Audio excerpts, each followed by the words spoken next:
আসসালামু আলাইকুম। এটিএন বাংলা সংবাদে সবাইকে স্বাগত জানাচ্ছি। আসিফুর রহমান সাগর। শুরুতেই বিআরবি কেবলস সংবাদ শিরোনাম। গাজা ইসরায়েলে বর্বরতার বিরুদ্ধে বিক্ষোভে উত্তাল সারা দেশ। নেতানিয়াহুর বিচার দাবি, মুসলিম বিশ্বকে কার্যকর পদক্ষেপ নেওয়ার আহ্বান।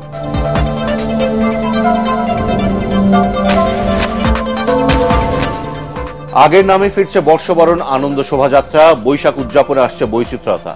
ফ্যাসিবাদের অবসানের পর নতুন দিনের প্রত্যাশা।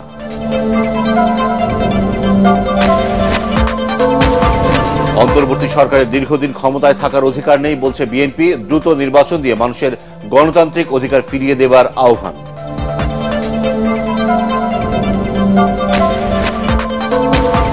বিজনেস সামিটের মাধ্যমে নতুন উদ্যোক্তা তৈরি ও বিদেশি বিনিয়োগ বাড়বে। বাংলাদেশকে নতুন করে চিনবে বিশ্ব, আশা অর্থনীতিবিদদের।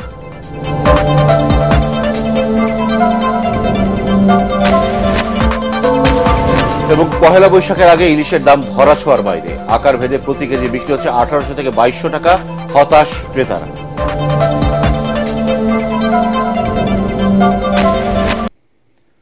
শুনছিলেন বিআরবি কেবলস সংবাদ শিরোনাম, এবার বিস্তারিত। গাজায় ফিলিস্তিনি মুসলমানদের উপর ইসরায়েলি বাহিনীর বর্বরতা ও গণহত্যার প্রতিবাদে বিক্ষোভে উত্তাল ঢাকা। জুম্মার নামাজ শেষে বাইতুল মোকাররম সহ রাজধানীর বিভিন্ন মসজিদ থেকে প্রতিবাদী মিছিল বের করে ধর্মপ্রাণ মুসল্লিরা। এতে অংশ নেওয়া লাখো মুসল্লির কণ্ঠে প্রতিধ্বনিত হয় ইসরায়েলকে নিশ্চিহ্ন করার। মুসলিম বিশ্বকে এক হয়ে নেতানিয়াহু সরকারের বিরুদ্ধে কার্যকর পদক্ষেপ নেওয়ার আহ্বান জানান তারা। বিস্তারিত মিজান শাহজাহানের রিপোর্টে। বাইতুল মোকাররমের উত্তর গেট, ফিলিস্তিনির পতাকা হাতে ছুটে চলা এসব মুসল্লির কণ্ঠে নৃশংসতা বিরোধী নানা স্লোগান।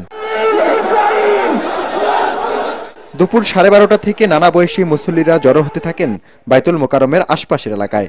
গাজায় নৃশংসতার শিকার শিশুদের নিরাপত্তার দাবি নিয়ে বাবার হাত ধরে মিছিলে যোগ দিতে আসে শিশুরাও। জুম্মার নামাজ শেষ হওয়ার সাথে সাথেই সংক্ষিপ্ত সমাবেশে বক্তব্য রাখেন ইসলামী চিন্তাবিদরা।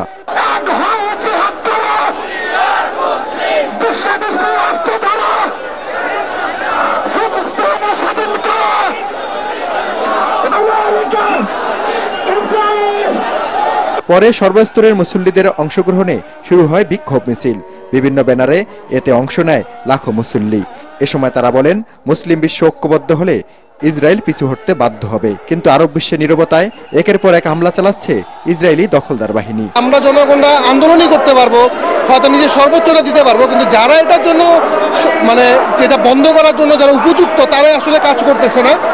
আমি মনে করি আরব বিশ্বের নেতাদের, বিশ্ব মুসলিম এবং বিশ্ব মুরলদের এটা নিয়ে ভাবা উচিত। বহির্বিশ্বর যত মানুষ আছে, ইসলামিক যারা আছে, তারা এই ক্ষেত্রে পদক্ষেপ নিচ্ছে না। এই ক্ষেত্রে আমাদের অবশ্যই পদক্ষেপ নিতে হবে। যুক্তরাষ্ট্রের মদদে ইসরায়েল আরো বেপরোয়া হয়ে উঠছে বলেও অভিযোগ করেন তারা। এগুলো তো সম্পূর্ণটা আমেরিকার মদতেই করতেছে। আমেরিকা যদি তাকে সাহায্য না করতো, ডোনাল্ড ট্রাম্প যদি এগুলা বৈধতা না দিত, তাহলে তো এরকম করতে পারতো না। মুসল্লিরা বলেন, জাতিসংঘ ওআইসির মতো আন্তর্জাতিক সংস্থাকে বাধ্য করতে হবে যুদ্ধের নামে ইসরায়েলের নৃশংসতা বন্ধের উদ্যোগ নিতে। একই সাথে বাণিজ্য নিষেধাজ্ঞা জারি করে বিশ্ববাসীকে ইসরায়েলের পণ্য বর্জনের আহ্বান জানান তারা। কোন জায়গায় এরকম 100 কুকুরকে এইভাবে বম মেরে মারা ফেলা হইতো, তাইলে তো সারা দুনিয়ার নেতারা প্রেস ব্রিফিং করতে সোচ্চার হয়ে যেত। তো আজকে মুসলমান 50,000-এর উপরে মুসলমান মেরে ফেলছে, এর মধ্যে অধিকাংশ বাচ্চা শিশু। তো তাদের ব্যাপারে তারা কেন নিশ্চুপ? তো সবার আগে আমরা যাদেরকে মুসলিম নেতা মনে করি, তাদেরকে তো সবার আগে এক হওয়া উচিত। স্বাধীন ফিলিস্তিনি রাষ্ট্র প্রতিষ্ঠা ছাড়া চলমান সংকটের স্থায়ী সমাধান হবে না বলে মনে করেন বাংলাদেশের মুসল্লিরা। ধর্মপ্রাণ মুসল্লিরা বলছেন, বিশ্ব মুসলমানদের প্ল্যাটফর্ম তৈরি করতে হবে। ইসরায়েলি বর্বরতার বিরুদ্ধে, নৃশংসতার বিরুদ্ধে মুসলমানদেরকে রুখে দাঁড়াতে হবে। মিজান শাহজাহান, এটিএন বাংলা, ঢাকা। সরকারের উচিত ফিলিস্তিনিদের পাশে দাঁড়ানো। ফিলিস্তিনিদের স্বার্থে সকল কর্মকাণ্ডে সক্রিয় থাকবে জাতীয় পার্টি। কাকরাইলে দলটির কেন্দ্রীয় কার্যালয়ের সামনে ফিলিস্তিনি জনগণের উপর ইসরায়েলের বর্বর হামলার প্রতিবাদে বিক্ষোভ সমাবেশে দলের চেয়ারম্যান জিএম কাদের এসব কথা বলেন। তিনি বলেন, ফিলিস্তিনিদের স্বার্থে কি করতে হবে সরকারকে তা ঠিক করে দিতে হবে। ইসরায়েলের বর্বর হামলার প্রতিবাদে আগামী রোববার সারা দেশে দলের বিক্ষোভ কর্মসূচি সফল করার আহ্বান জানান জাপা চেয়ারম্যান। সমাবেশ শেষে একটি বিক্ষোভ মিছিল রাজধানীর বিভিন্ন সড়ক ঘুরে জাতীয় প্রেস ক্লাবের সামনে গিয়ে শেষ হয়। আমরা কি মানুষ নাকি পশু হয়ে গেছে? সবাই আমাদের কি মনুষ্যত্ব চলে গেছে? আমাদের দাঁড়াতে হবে তাদের পাশে। তাদের সমস্ত ন্যায্য দাবির প্রতি আমাদের সমর্থন থাকবে এবং তাদের রক্ষার জন্য আমরা সমস্ত বিশ্ববাসীর কাছে আহ্বান জানাবো, আমাদের সরকারের কাছে আহ্বান জানাবো, তাদের পাশে দাঁড়ানোর ব্যবস্থা করুন, তাদেরকে রক্ষা করার ব্যবস্থা করুন। মঙ্গল শোভাযাত্রার নাম বদলে আগের নামে ফিরছে বর্ষবরণ আনন্দ শোভাযাত্রা। ঢাকা বিশ্ববিদ্যালয়ের চারুকলা অনুষদে সংবাদ সম্মেলনে আয়োজকরা জানান, 1989 সাল থেকে বাংলা নববর্ষে যে শোভাযাত্রা বের করা হয় তার নাম শুরুতে আনন্দ শোভাযাত্রাই ছিল। ফ্যাসিবাদের অবসানের পর নতুন দিনের প্রত্যাশা এবার আরও বৈচিত্র্যময় নববর্ষ উদযাপনের প্রস্তুতি শেষ পর্যায়ে বলে জানান ঢাকা বিশ্ববিদ্যালয়ের উপাচার্য অধ্যাপক নিয়াজ আহমেদ খান। রিপোর্ট আদ্দিন সজীবের।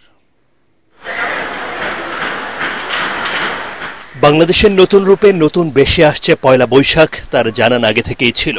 জুলাই বিপ্লবে দুঃশাসনের পতন, জনমনের নতুন আকাঙ্ক্ষার ছাপ থাকছে ঢাকা বিশ্ববিদ্যালয়ে বর্ষবরণের সবচেয়ে বড় আয়োজনে। প্রতিবারের মতো এবারও থাকছে বড় ছোট নানা মডিফ, যেটি সবচেয়ে বেশি আলোচনার জন্ম দিয়েছে ফেসিবাদের মুখাকৃতি।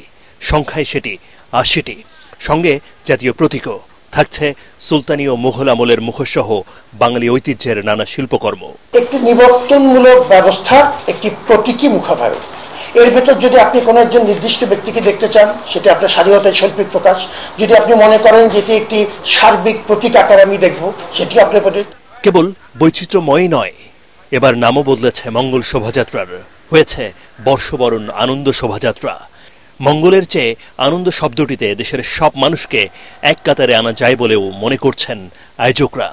একটা ফেসিবাদী শাসন ব্যবস্থার এই মঙ্গল শব্দটাকে এমন ভাবে চর্চায় নিয়ে এসেছে, যথেষ্ট রকম কিন্তু ব্যাড ফিলিংস কাজ করছে সোসাইটির বিভিন্ন ধরনের মানুষ। তো আমরা চাই আমরা এই অতীতে ফিরে যেতে, যেখানে সকল মানুষের অংশগ্রহণ ছিল এবং স্বতঃস্ফূর্ত অংশগ্রহণ ছিল।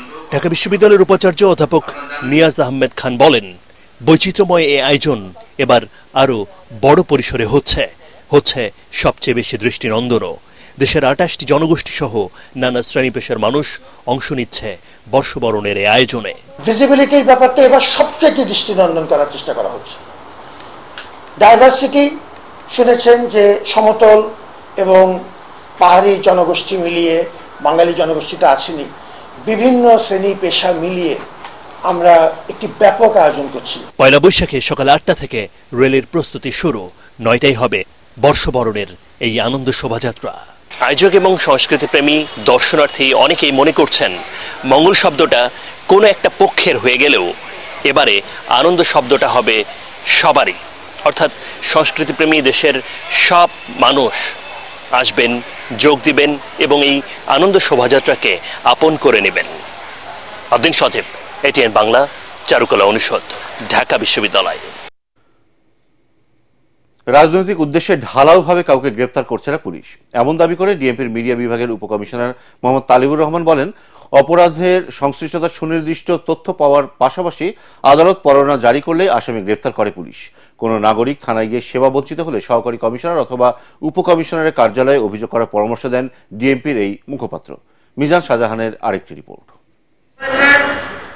ডক্টর মোহাম্মদ ইউনূসের নেতৃত্বাধীন সরকার দায়িত্ব নেওয়ার পর আবারও ঘুরে দাঁড়ানোর চেষ্টা করছে পুলিশ। এবারের ঈদে আইনশৃঙ্খলা পরিস্থিতি নিয়ন্ত্রণে রাখতে পারাকে সে সাফল্যের অংশ হিসাবে দেখছে ডিএমপি। পুলিশের সবচেয়ে বড় এই ইউনিটের মুখপাত্র বলেন, 2 কোটিরও বেশি মানুষের নিরাপত্তার দায়িত্বে ডিএমপি। থানায় গিয়ে বা ফোন করে কেউ সেবা বঞ্চিত হলে সংশ্লিষ্ট বিভাগের ডিসি অফিসে যোগাযোগের পরামর্শ দেন তিনি।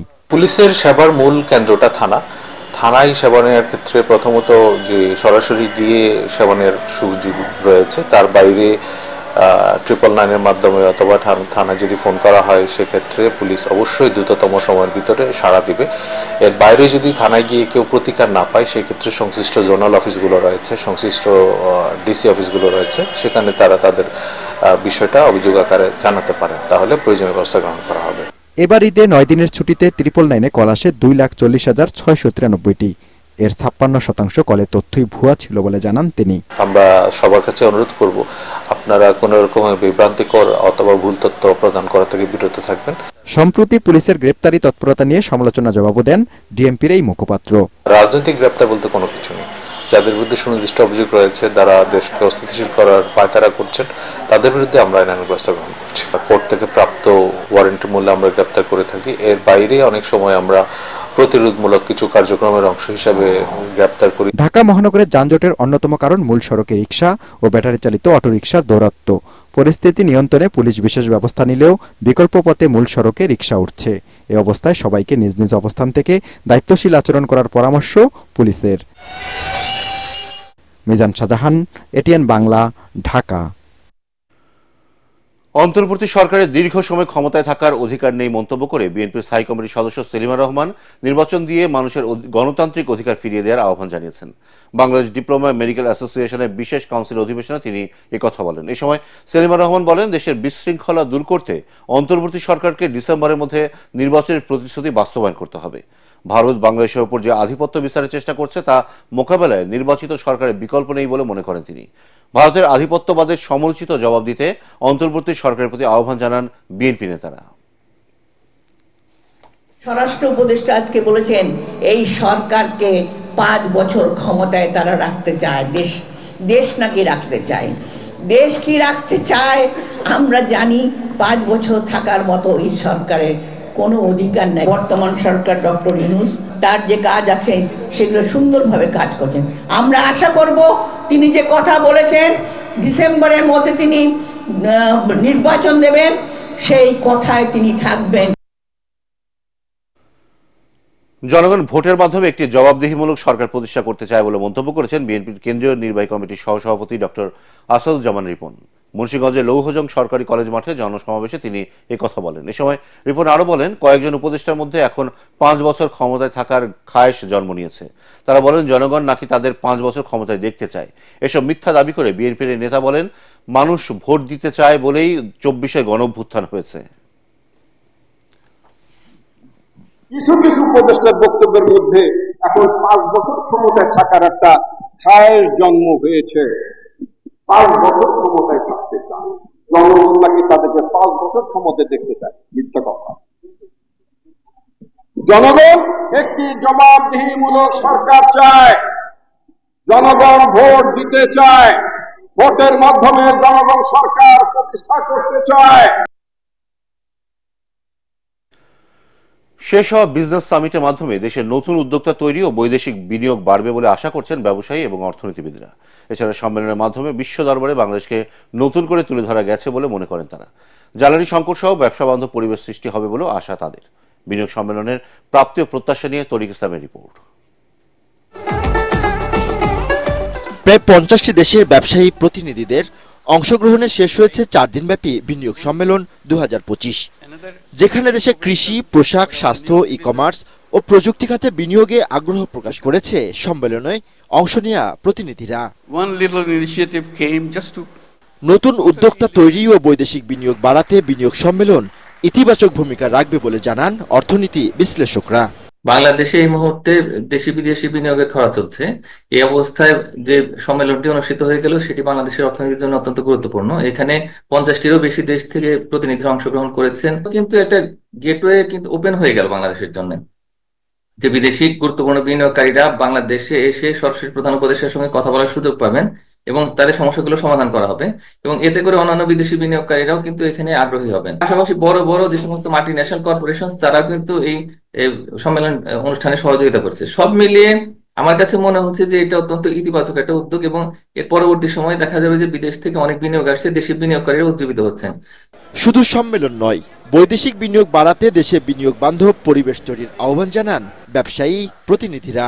দেশের সম্পদ রক্ষা করে যেসব জিনিসগুলা আপনার এখানে দরকার হবে, ওই শিল্প প্রতিষ্ঠানকে এখানে বিনিয়োগ করার জন্য তাদেরকে আগ্রহ দেখাইতে হবে এবং তাদের বুঝাইতে হবে, এবং একটা জিনিস এখানেও বলতে হবে, যারা এখানে বিনিয়োগ করবে তারা যেন বিনিয়োগটা ফিরে নিতে পারেন, তারা যেন এসে এখানে ব্লক না হয়ে যান।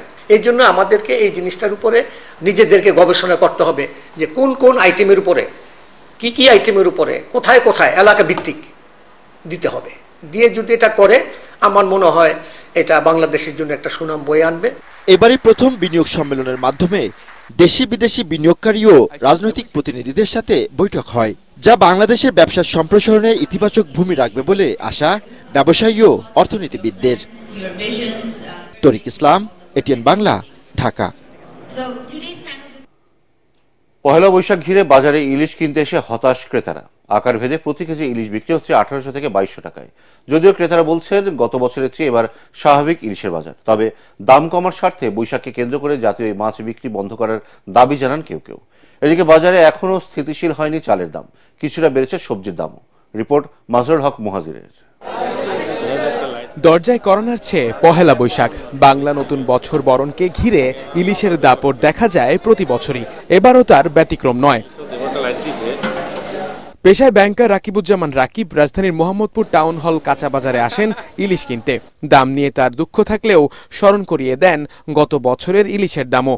ইলিশের দামটা মোটামুটি মনে হচ্ছে গতবার থেকে একটু কম আছে, যেহেতু একটা প্রোগ্রাম আছে সামনে, সেই উপলক্ষে আমরাও যেহেতু কিনতে আসছি, একটু ওনারা বেশি দাম চাবে। রাকিবের মতোই আরো ক্রেতার ক্ষোভ ইলিশের দাম নিয়েই। সরকারি উদ্যোগেই এই দাম নিয়ন্ত্রণে আনা সম্ভব বলে মনে করেন অনেকে। বৈশাখ যেহেতু আমরা সচরাচর বাঙালি, চাচ্ছি আমরা একটু কিছু খাইতে, আসলাম একটু দেখতে, কিন্তু এত চড়া দাম যে কিনে আর হচ্ছে না। ফেসবুকে দেখলাম আমাদের মন্ত্রী বলেছেন ইলিশ মাছ এবার খেতে না, কি কারণে উনি বলেছেন আমি জানি না, তবে আমিও কিনিনি এইবার। মঙ্গল শোভাযাত্রার জায়গায় আপনার নববর্ষ আনন্দ শোভাযাত্রা করছে। সরকার ইচ্ছে হলো সবকিছু পারে, এখন সরকার আপনার ঝাটকা ধরাটাকে নিষিদ্ধ করে। সরকার এভাবে পয়লা বৈশাখের আগে পরে 1 সপ্তাহ পর্যন্ত ইলিশ মাছ বিক্রি বন্ধ করে দেখ, যে যারা বাজারে ইলিশ মাছ বিক্রি করবে তাদের দণ্ডনীয় অপরাধ, দেখবেন পান্তা ইলিশ বন্ধ হয়ে যাবে। ইলিশ না খেলে পহেলা বৈশাখ হবে না, এমন ধারণা থেকেও বের হওয়ার তাগিদ দেন কেউ কেউ। যদিও বিক্রেতারা বলছেন যারা ইলিশ কেনার তারা এই মাছ কিনেন সারা বছরই। কাঁচাটা কিনলে আপনার 2800-3000 টাকা, আর স্টোরেরটা কিনলে ওগুলো 2000-2200 টাকা। আগে যে পয়লা বৈশাখে যে দাম ছিল ওইভাবে কোনো দাম নাই, এখন নিয়ন্ত্রণে দামই আছে। খায় না আগের মতো, বৈশাখে যেভাবে ইলিশ মাছ বিক্রি হয় তখন আর বৈশাখে মানে অতটা পালন করে না। ইলিশ মাছ খেতে হবে এটা কোন ধরনের কথা? পান্তা ভাত খাবো, ডাল ভাত খাবো। ইলিশের বাজারে যখন এই হাল, তখন ঘাম ঝরাচ্ছে চালের দাম। বাজারে প্রতি কেজি মিনিকেট 86 থেকে 90 টাকা, আটাইশ 60 থেকে 62 টাকা ও নাজির চাইল 76 থেকে 88 টাকায় বিক্রি হচ্ছে। এদিকে রমজানে সবজির দাম সহনশীল থাকলেও এখন কিছুটা বেড়েছে এর দামও। মাজহারুল হক মুহাজির, ATN বাংলা, ঢাকা। পাহাড়িদের প্রাণের উৎসব বৈশাখকে ঘিরে চলছে ব্যাপক প্রস্তুতি। সবুজ পাহাড় বর্ষবরণের রঙে রঙিন হয়ে উঠেছে। পার্বত্য 3 জেলা ক্ষুদ্র নৃগোষ্ঠীর মানুষের প্রধানতম সামাজিক, সাংস্কৃতিক ও ধর্মীয় উৎসব এই বৈশাখী। আজ থেকে শুরু হয়ে চলবে 16 এপ্রিল পর্যন্ত। চাকমাদের ফুল বিঝুর মধ্য দিয়ে প্রাণের এই উৎসবের সূচনা হবে। তার আগেই পাহাড়ের পাড়াপল্লীতে উৎসবের আমেজ ছড়িয়ে পড়েছে। খাগড়াছড়ির প্রতিনিধি আবু দাউদের রিপোর্ট, জানাচ্ছেন আশিকুর রহমান।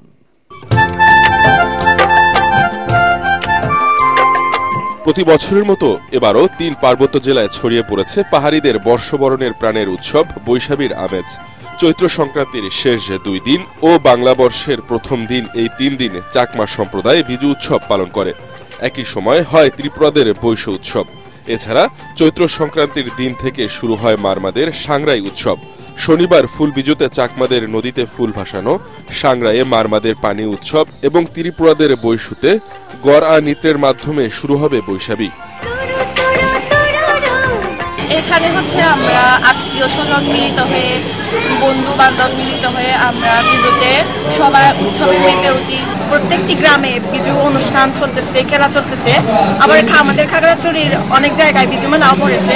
আর এই দিনে আমরা অনেকজনের সাথে পানি খেলা খেলি এবং অনেক আনন্দ করি। আমাদের অনেক ভালোই লাগে, কারণ এটা আমাদের ধর্মীয় ঐতিহ্যবাহী একটা গড়ের নৃত্য থাকছে, আমাদের ধর্মীয় ঐতিহ্যবাহী একটা নাচ। উৎসবকে ঘিরে খাগড়াছড়ির পাড়ায় পাড়ায় চলছে খিল খেলা, নাদেং খেলা, বাঁশ খরম দৌড় সহ নেওয়া হয়েছে নানা উদ্যোগ। আয়োজকরা জানান ঐতিহ্যবাহী খেলাগুলো যাতে হারিয়ে না যায় সে উদ্দেশ্যেই নতুন প্রজন্মের কাছে তুলে ধরতে এসব আয়োজন।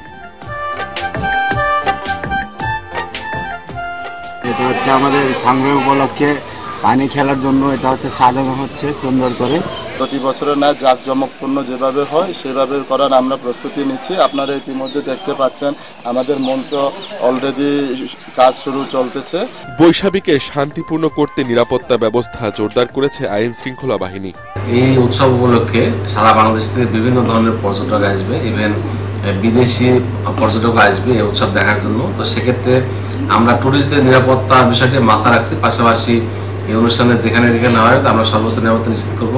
বৈশাখী উৎসবকে ঘিরে পাহাড়ের মানুষের বন্ধন দৃঢ় হবে, এমনটাই প্রত্যাশা এই অঞ্চলের বাসিন্দাদের। Bureau report, ATN Bangla. দেশ থেকে পাচার করা বিপুল অর্থ আপোষে কিংবা আইনি প্রক্রিয়ায় ফেরত আনার চেষ্টা চলছে বলে জানিয়েছেন বাংলাদেশ ব্যাংকের governor doctor Ahsan H Mansur. তবে সবার আগে কি পরিমাণ অর্থ কোথায় পাচার হয়েছে সেই তথ্য সুনির্দিষ্টভাবে জানার চেষ্টা চলছে। তিনি বলেন, বাংলাদেশ ব্যাংকের মূল দায়িত্ব অর্থনীতির ভারসাম্য ফিরিয়ে আনা। ইতোমধ্যে বেশ কিছু সাফল্য এসেছে। এখন আর্থিক ঘাটতি নেই, রিজার্ভ স্থিতিশীল, রপ্তানি বেড়েছে 11 থেকে 12%, রেমিটেন্স প্রবৃদ্ধি 26 থেকে 27% বলে জানান গভর্নর। অর্থ পাচার প্রতিরোধে কর্মরত বিভিন্ন ব্যাংকের ঊর্ধ্বতন কর্মকর্তাদের নিয়ে চট্টগ্রামে আয়োজিত সম্মেলন শেষে সাংবাদিকদের সাথে মতবিনিময় সভায় তিনি এসব কথা বলেন। যদি প্রতিপক্ষ যারা নিয়েছে তারা জানে যে আমরা এটা ডিপেন্ডস কতখানি শক্তভাবে আমরা তাদেরকে ধরতে পারি। যদি ভালোভাবে ধরা যায় তাহলে আপোষটা ভালোভাবে হয়, আর ভালোভাবে ধরতে না পারলে তারা তো ধরা দেবে না। কাজে আমাকে কিন্তু আমার অ্যাসেট ট্রেসিং করতেই হবে, আমাকে জানতেই হবে যে সে কত টাকা নিয়ে গেছে। এবার আন্তর্জাতিক সংবাদ।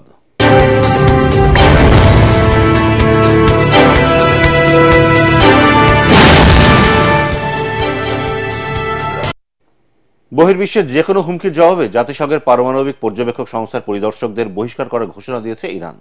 সামাজিক যোগাযোগ মাধ্যম এক্সে দেয়া এক পোস্টে ইরানের সর্বোচ্চ নেতা আয়াতুল্লাহ আলী খামেনির জ্যেষ্ঠ উপদেষ্টা রিয়ার অ্যাডমিরাল আলী শামখানি এই সতর্ক বার্তা দেন। পারমাণবিক কর্মসূচি নিয়ে আলোচনার জন্য শনিবার ওমানে যুক্তরাষ্ট্র ও ইরান সরাসরি আলোচনায় বসবে। এই বৈঠকের আগে এমন ঘোষণা দিল তেহরান। ওই বৈঠকে যাতে বড় ধরনের চাপ না দেওয়া হয় সেজন্য এই আগাম সতর্কবার্তা বলে মনে করছেন রাজনৈতিক বিশ্লেষকরা। এবারে জানিয়ে দেব পার্টেক্স খেলার খবর।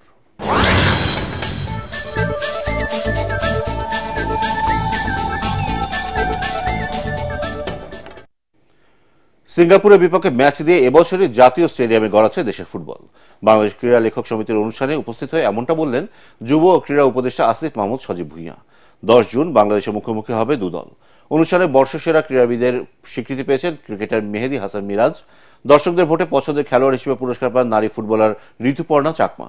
এছাড়া সেরা উদীয়মান ক্রিকেটার পুরস্কার তুলে দেওয়া হয় পেসার নাহিদ রানার হাতে। এ সময় বিভিন্ন অঙ্গনে খেলোয়াড় এবং সংগঠকরা উপস্থিত ছিলেন। কর্তৃপক্ষ আমাদেরকে 8টি বিভাগে 8টি স্পোর্টস হাব প্রতিষ্ঠা করে দেওয়ার জন্য সম্মতি জ্ঞাপন করেছে। আমরা আশা রাখছি যে অতি দ্রুত সময়ের মধ্যেই সেগুলো আমরা বাস্তবায়ন করতে পারবো। নারী ওয়ানডে বিশ্বকাপ বাছাই পর্বে পরবর্তী ম্যাচগুলোতেও দাপট ধরে রাখতে চায় বাংলাদেশ। নিজেদের প্রথম ম্যাচে থাইল্যান্ডকে উড়িয়ে দিয়ে এমনটা বললেন অধিনায়ক নিগার সুলতানা জ্যোতি। দেশের হয়ে দ্রুততম সেঞ্চুরি রেকর্ড করে ওয়ানডেতে প্রথম শতকের দেখা পান এই টাইগ্রেস ব্যাটার। অন্যদিকে ওয়ানডেতে প্রথমবারের মতো একই ইনিংসে 5টি করে উইকেট নিয়ে প্রতিপক্ষকে গুড়িয়ে দেওয়া দুই বোলার ফাইমা খাতুন ও জান্নাতুল ফেরদৌস বলেন এই জয় তাদের পরবর্তী ম্যাচের জন্য অনুপ্রেরণা যোগাবে। এবং যদি বলি বলাররা আসলে অসম্ভব ভালো বল করছে, স্পেশালি এরকম একটা রেকর্ড অ্যাকচুয়ালি একটা ইনিংসে দুই বলারের দুইজনের হচ্ছে 2টা 5 উইকেট নেওয়া, এটা আসলে অনন্য একটা কীর্তি। এবং যেভাবে তারা আসলে টিমের জন্য কন্ট্রিবিউট করছে সেগুলো আসলেই অনেক ইন্সপায়ারিং। আমি আশা করবো টিম যেন এইভাবেই সামনের ম্যাচগুলো খেলতে পারে। আমাদের সামনে আরো 4টি ম্যাচ আছে, দোয়া করবেন আমাদের জন্য, আমরা যেন ভালোভাবে খেলতে পারি এবং ইনশাআল্লাহ যেন কোয়ালিফাই করতে পারি। শেষ করার আগে বিআরবি কেবলসের সংবাদ শিরোনাম আরো একবার।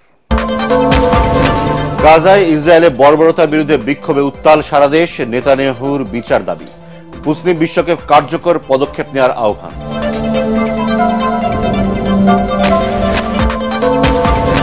আগের নামে ফিরছে বর্ষবরণ আনন্দ শোভাযাত্রা, বৈশাখ উদযাপনে আসছে বৈচিত্র্যতা। ফ্যাসিবাদের অবসানের পর নতুন দিনের প্রত্যাশা।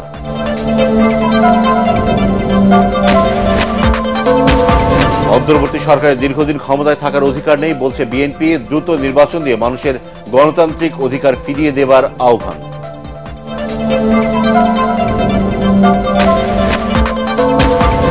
বিজনেস সামিটের মাধ্যমে নতুন উদ্যোক্তা তৈরি ও বিদেশি বিনিয়োগ বাড়বে, বাংলাদেশকে নতুন করে চিনবে বিশ্ব, আশা অর্থনীতিবিদদের।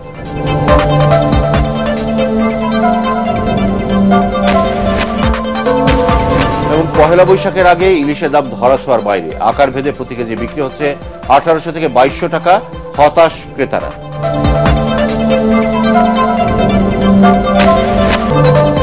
পরবর্তী সংবাদ দেখার আমন্ত্রণ জানিয়ে এখনকার মতো শেষ করছি। এটিএন বাংলা সংবাদ ইউটিউবে দেখতে ব্রাউজ করুন youtube/ATN Bangla News।